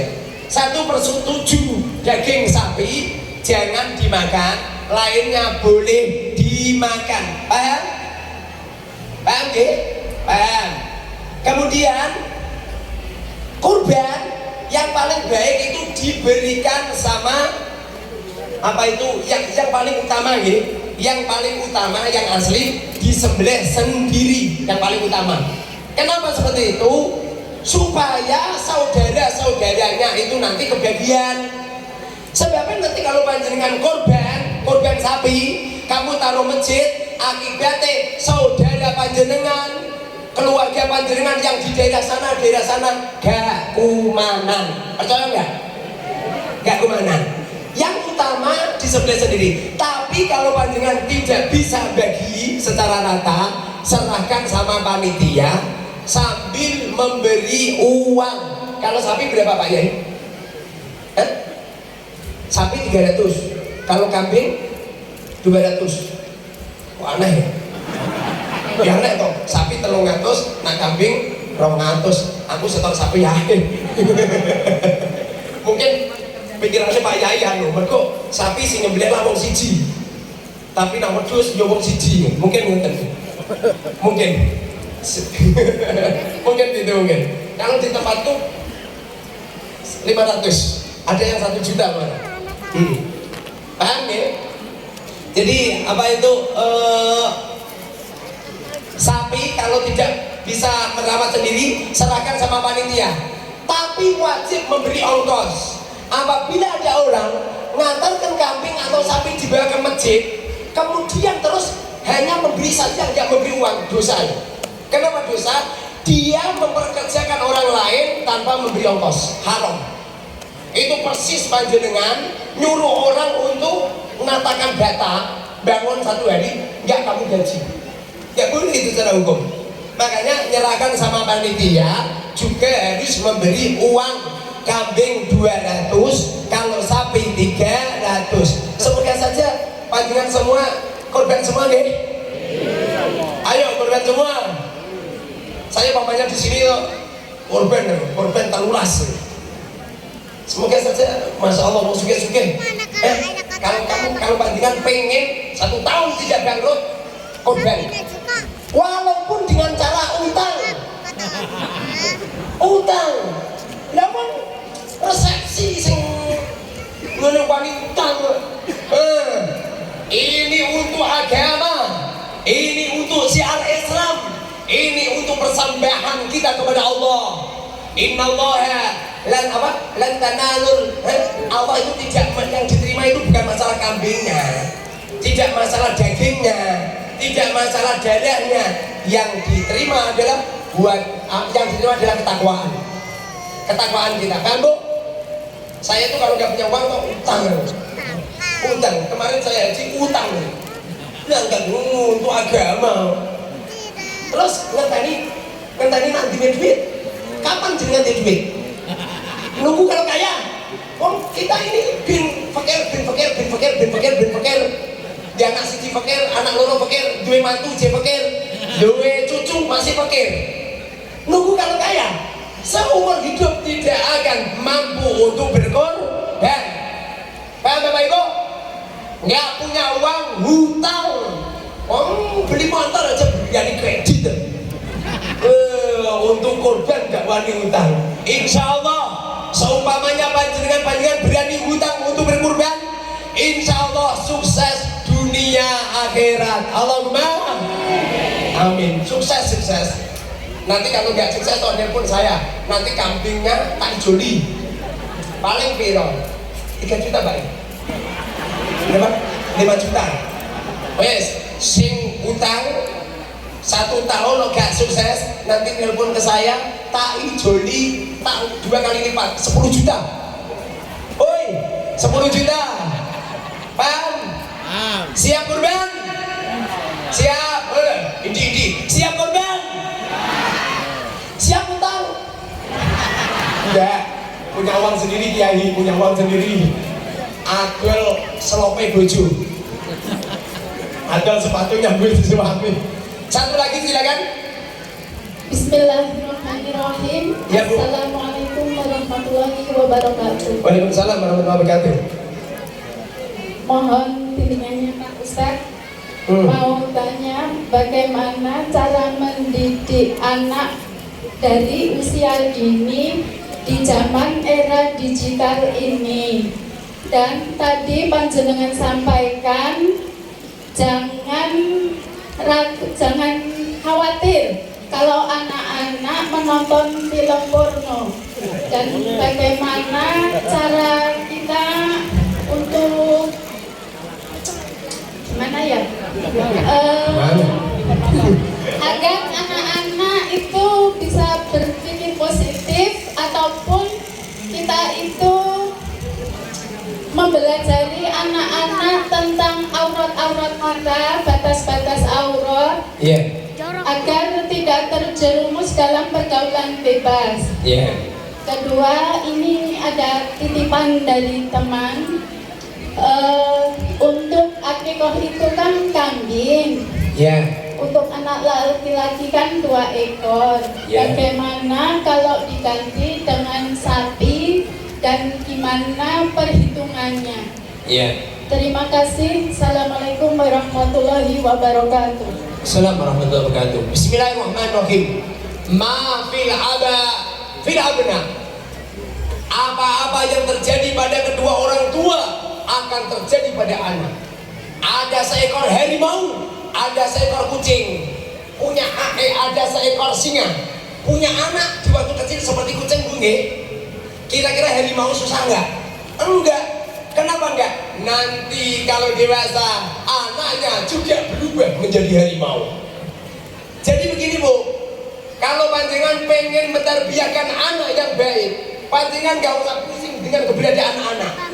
Yang penting bapak dan ibu, suami istri baik, nanti anak-anaknya akan baik. Saya itu memahami orang tua saya. Orang tua saya punya anak 7. Belum pernah ayah saya ngomong gini, ayo jamaah sholat sunnah, belum pernah. Ayah saya membiarkan anak semaunya sendiri. Tapi ayah saya, Masya Allah, tidak pernah sepanjang hidupnya meninggalkan jamaah. Sebab beliau imam masjid, imam musola. Percaya nggak? Ayah saya kalau subuh nyampe matahari terbit, belum pernah tidak wiridan. Pokoknya kalau belum matahari terbit, belum keluar dari kamar. Dulu di waktu masih muda, saya masih kecil, yang dibaca manaqib Syekh Abdul Qadir Jilani dikatamkan. Tapi setelah 7 tahun sebelum wafat, beliau selalu membaca Al-Quran terus menerus. Apa yang terjadi? Semua anaknya ayah saya jadi ulama semua, kaya semua, sukses semua. Yang lelaki 4 jadi kiai semua. Barokahnya orang tua baik. Saya dulu itu belum pernah dilarang bapak saya, ojo ngerokok, belum pernah. Saya sering latihan ngerokok. Berhubung ayah saya tidak pernah merokok, dengan sendirinya saya sadar tidak merokok. Bapak-bapak sing sering jangan rokok, ya Pak Ane dhewe ngerokok. Maka anaknya akan merokok. Percaya apa itu Mbak? Bil abna. Jadi yang terpenting Bu, panjenengan baik, nanti anak panjenengan akan baik. Panjenengan nggak usah khawatir. Dengan gejolaknya digitalisasi, dengan gejolaknya media sosial yang semacam itu, film porno yang menyebar di mana-mana, setiap Facebook berterbaran pemuda-pemudi yang berhubungan seperti itu. Panjenengan nggak usah khawatir. Yang penting akhlak panjenengan baik, insya Allah akan menjadi cerminan anak. Terus bagaimana dengan anak-anak kita? Mau tidak mau tetap diajarin, tetap dididik, tetap diingatkan. Karena kewajiban orang tua terhadap anak, bila mana anak perempuan kewajibannya 4 Bu. Kalau anaknya lelaki kewajibannya cuma 3. Kenapa seperti itu? Lelaki sama perempuan akalnya cerdas lelaki. Saking cerdasnya lelaki, nyampe-nyampe anak kalau lelaki, kalau masih masih sekolah itu gak butuh ringkeng. Makanya saya dapat ringkeng perempuan terus toh, ya kan? Kenapa seperti itu? Jiwanya lelaki dari sejak kecil sudah ditancapkan oleh Allah jiwa mengalah. Ibadah jiwa mengalah. Masalah tukaran di keluarga, bapak sama istri, soalnya bapak mau gegem tangan, kalah itu, runtuh itu perempuan. Tapi apa yang terjadi? Bapak selalu kalah. Rokokan sambil duduk nonton TV, diomelin istri dari A nyampe Z, bapaknya diam aja. Diam aja, nyampe nasibnya kaum lelaki. Bapak-bapak wafatnya lebih dulu daripada kaum perempuan. Percaya? Dosen jago Imam Ghazali ya. Kenapa bapak-bapak lebih dulu matinya daripada kaum perempuan? Sebab gara-gara bapak-bapak ini kalau punya masalah dendam di dalam hati, setiap bertengkar dengan istri, bapak selalu mengalah. Bukannya kalah, enggak, mengalah. Lepas badan? Oke. Makanya semua area-area yang butuh kekuatan, bapak yang selalu dinomorsatukan. Imam masjid. Bagaimana imam masjid panjenengan? Gak bisa istiqomah panjenengan. Percaya apa enggak, Bu? Oh sampai lagi plek nifas, plek hamil. Apa ngimami Jumatan karo peteng ini? Allahu Akbar. Ya. Tapi Masya Allah, Bang. Jadi Bu, apa itu kewajiban orang tua terhadap anak perempuan itu 4. 1, memberi nama yang baik. Lelaki juga gitu, memberi nama yang baik. Nomor 2, dinafakoi. Kalau ada orang punya anak, punya istri, kok ditelantarkan dosa? Walaupun dia olehnya menelantarkan gara-gara itikaf di masjid satu menuju masjid yang lain. Mohon maaf, saya tidak jelek-jelekin jamaah jaulah enggak. Bukan saya jelek-jelekin apa itu jamaah tabligh enggak. Saya sendiri juga orang tabligh. Saya sendiri juga jaulah. Kalau ada orang punya anak istri ditelantarkan di rumah, alasannya wajah itu fisabilillah bi amwalihim bi amwalikum wa anfusikum. Kemudian anak ini ditelantarkan, dia bawa kompor gas dari masjid satu ke masjid yang lain, nyampe menelantarkan anak istri, hukumnya dosa. Hukumnya dosa. Boleh seperti itu dengan syarat anak istri jangan ditelantarkan. Seperti Pak Kaji itu yang sering 40 hari keluar, anak istri cukup. Nah, sampai yang utang bang tintel we Masya Allah. Angger diparani bang tintel ngomong karo bojone, yang ngomong ya, nah aku lunga ning Jakarta ya. Padahal ngumpet ning jero gentong ya. Kan? Jadi nomor 2. Nomor 3, harus diakhlakkan yang baik. Anak lelaki atau perempuan harus dididik dengan pendidikan yang baik. Letakkan di madrasah diniyah, letakkan di pondok pesantren. Kalau meletakkan anak di madrasah diniyah, jangan hanya sekedar menyerahkan saja. Sampai kapanpun panjenengan kalau menyerahkan anak di madrasah diniyah, tapi panjenengan tidak pernah bisa roi gurunya, jangan berharap putra putri panjenengan alim alama. Jangan mengharapkan putra putri panjenengan menjadi ulama besar.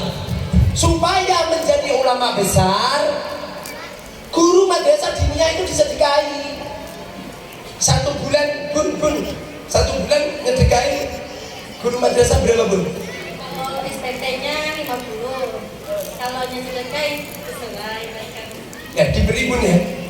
Loh, ini kok semua masyarakat apa ini? Masyarakat Kombeng serentak bayar iuran syariah 50.000, terus bisa roi 1.000 kepada Pak Guru. Aku yakin Pak Guru bajunya orang molor modal.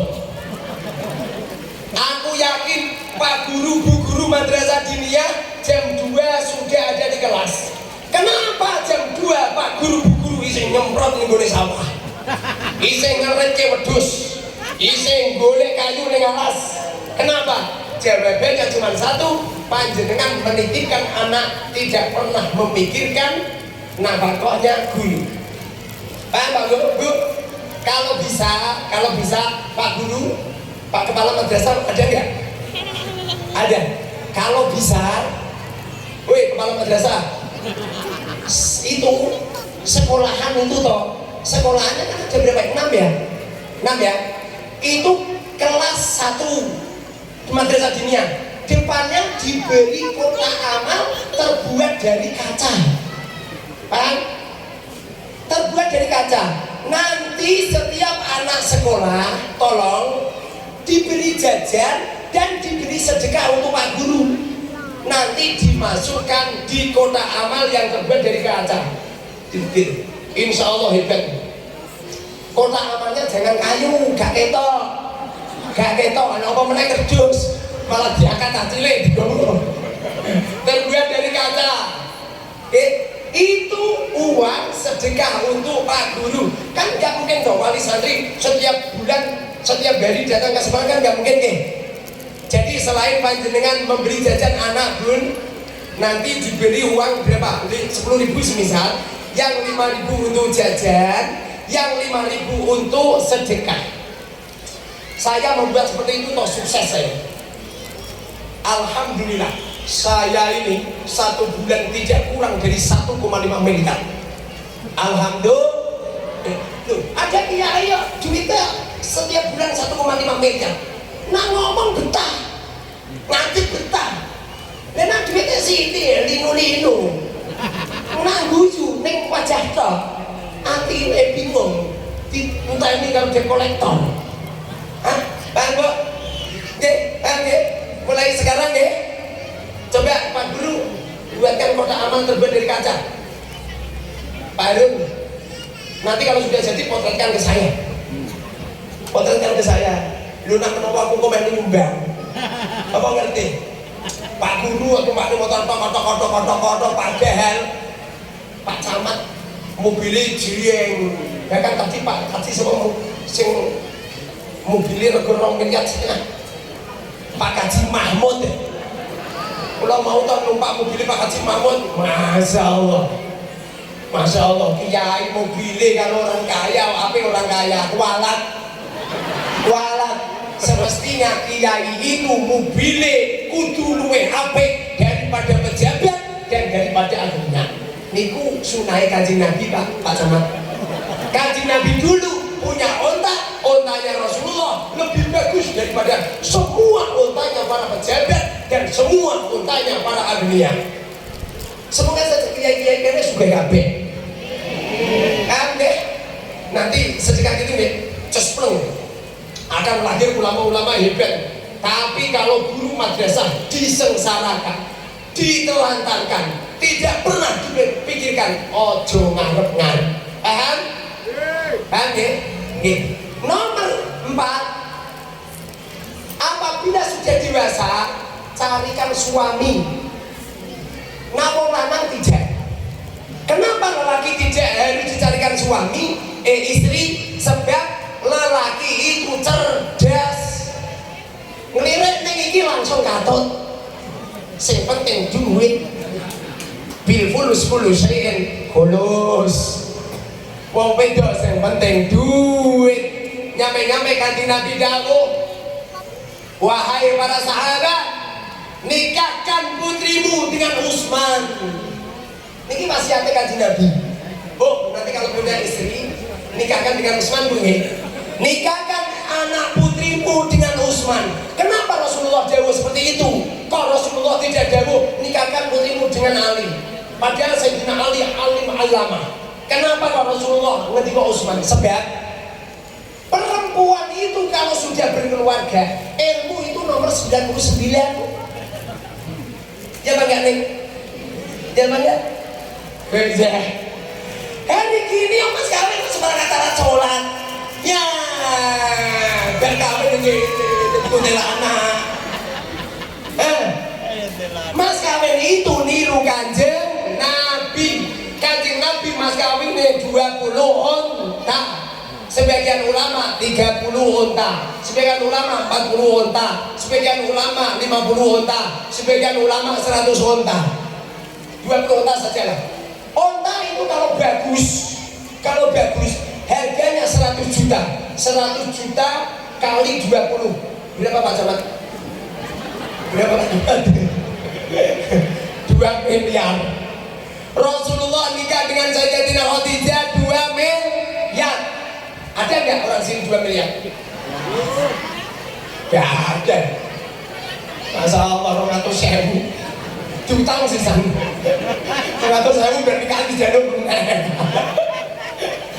Mas kawin itu berupa uang, jangan berupa seperangkat alat sholat.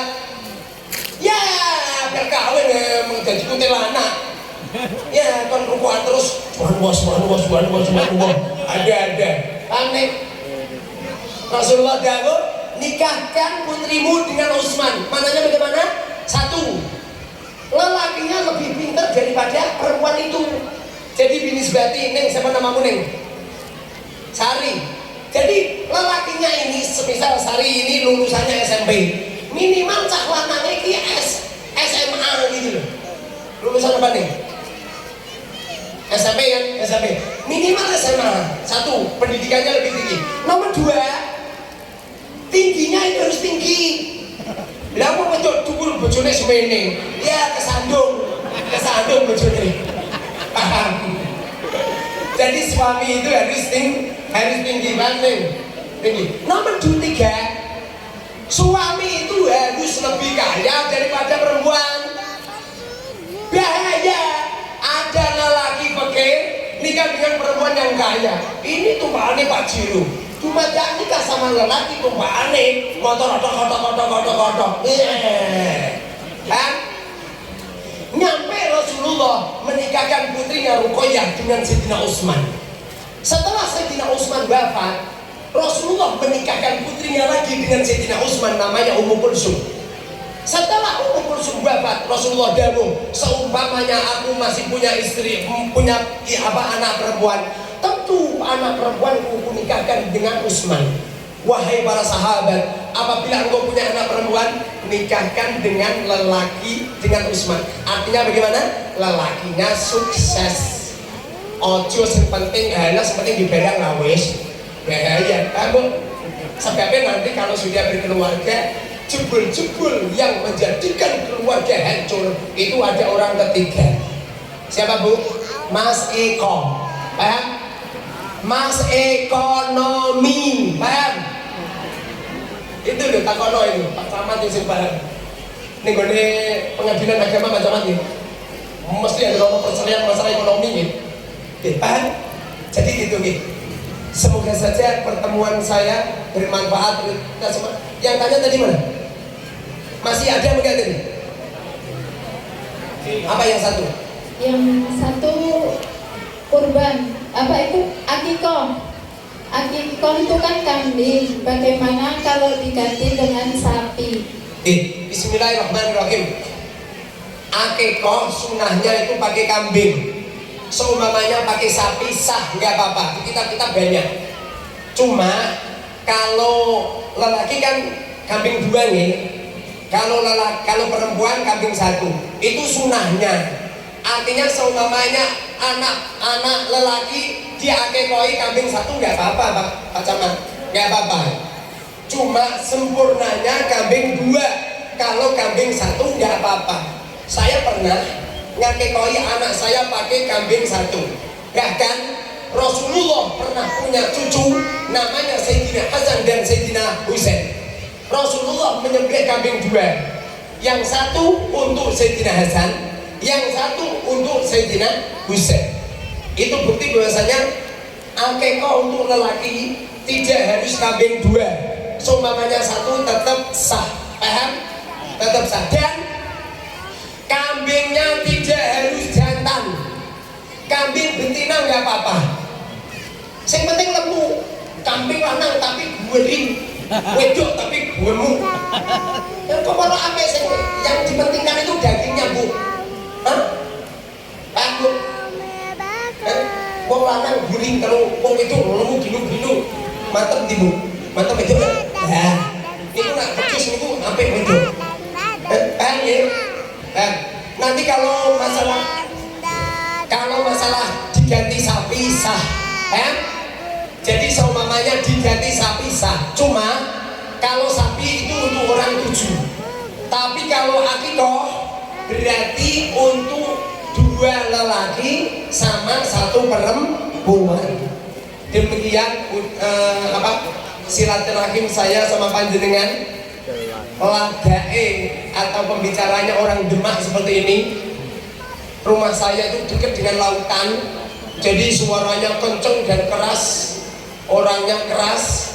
Mohon maaf seumpamanya ada perkataan yang kurang berkenan sama Bapak Ibu.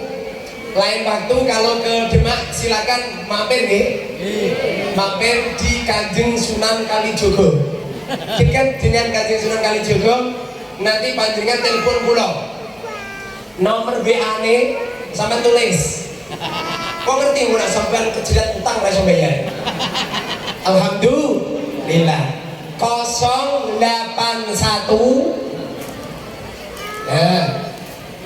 228 032 825. Tahu lagi 081 228 032 825. Nanti kalau panjenengan mumet nelpon kula.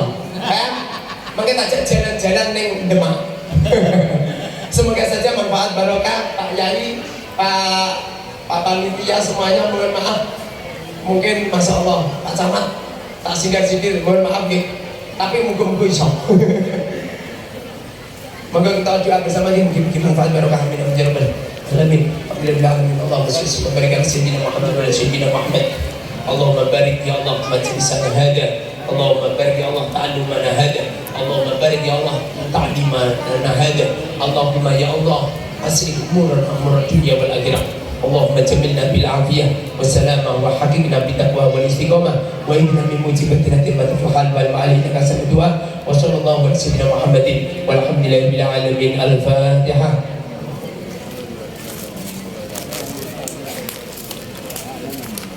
Subhanakallahumma wa bihamdika asyhadu an la ilaha illa anta astaghfiruka wa atubu ilaik.